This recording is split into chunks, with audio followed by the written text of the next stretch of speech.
warahmatullahi wabarakatuh. Anak-anakku yang soleh dan solikah, kita berjumpa lagi di dalam pembelajaran bahasa Indonesia. Seperti biasa anak-anak, sebelum kita memulai pembelajaran, marilah kita berdoa. Semoga mendapatkan perlindungan dari Allah Subhanahu wa Ta'ala dan mendapatkan ilmu yang bermanfaat. Berdoa mulai, berdoa selesai.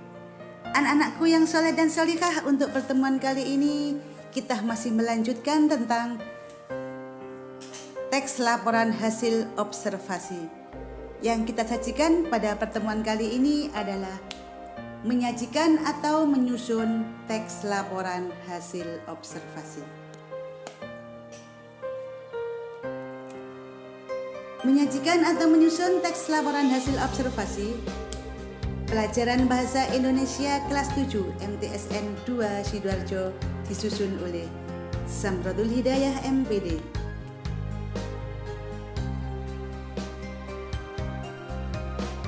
Untuk menyajikan atau menyusun teks laporan hasil observasi yang kita bahas adalah kompetensi dasar 4.8, yaitu menyajikan rangkuman teks laporan hasil observasi yang berupa buku pengetahuan secara lisan dan tulis dengan memperhatikan kaidah kebahasaan atau aspek lisan. Tujuan pembelajaran yaitu menulis teks laporan hasil observasi dengan memperhatikan pilihan kata, kelengkapan struktur dan kaidah penggunaan kata, kalimat atau tanda baca bacaan. Itulah anak-anak kade yang kita bahas dan tujuan yang akan dicapai dalam pembelajaran menyusun teks laporan hasil observasi. Anak-anakku yang soleh dan solikah, marilah kita bahas cara menyajikan atau menyusun teks laporan hasil observasi.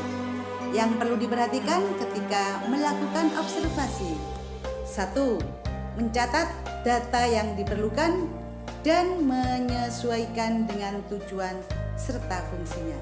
Jadi ketika kalian melakukan observasi, kamu catat data yang diperlukan di dalam menyusun teks laporan hasil observasi serta tujuan dan fungsinya. Yang kedua, melakukan survei tempat dan melakukan observasi secara mendalam.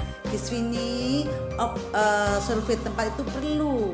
Tempat kamu akan mengadakan laporan itu harus kamu survei dulu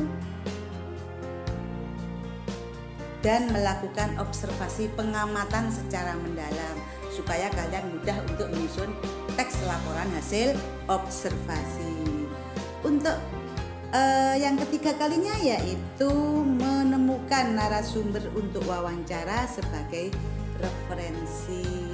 Narasumber orang yang akan kamu wawancara itu sebagai bahan untuk melakukan teks laporan hasil observasi.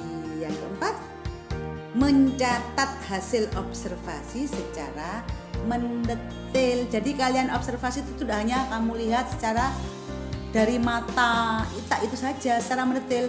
Kamu lihat, kamu dengarkan, kamu teliti secara detail karena sebagai bahan untuk melakukan laporan hasil observasi.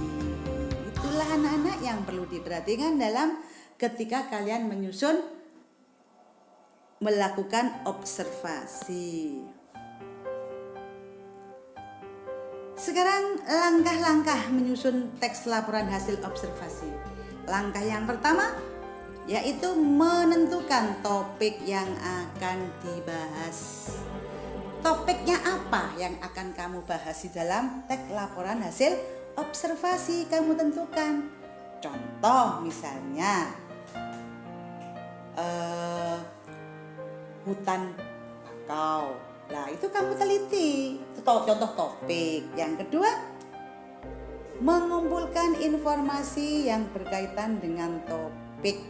Misalnya topiknya itu hutan bakau, informasi-informasi kamu kumpulkan yang ada hubungannya dengan hutan bakau. Yang ketiga, menyusun kerangka tulisan sesuai sistematika.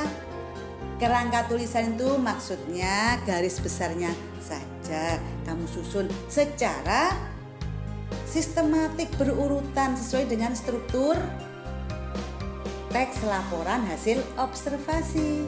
Yang kemarin strukturnya adalah pertama pernyataan umum, kemudian deskripsi bagian, deskripsi manfaat, kemudian simpulan kalau ada. Itulah anak-anak struktur dalam teks laporan hasil observasi. Kemudian langkah yang keempat, mengembangkan kerangka tulisan menjadi teks utuh. Dari kerangka-kerangka garis besarnya itu kamu kembangkan menjadi teks laporan secara utuh. Itulah anak-anak langkah-langkah di dalam menyusun teks laporan hasil observasi. Anak-anakku yang soleh dan solihah, itulah penjelasan tentang menyusun teks laporan hasil observasi. Mudah-mudahan kalian memahami dengan baik dan jelas. Apabila kalian kurang jelas, bisa bertanya, menghubungi saya, bisa japri saya, atau lewat WA grup boleh. Saya akhiri, terima kasih. Assalamualaikum warahmatullahi wabarakatuh.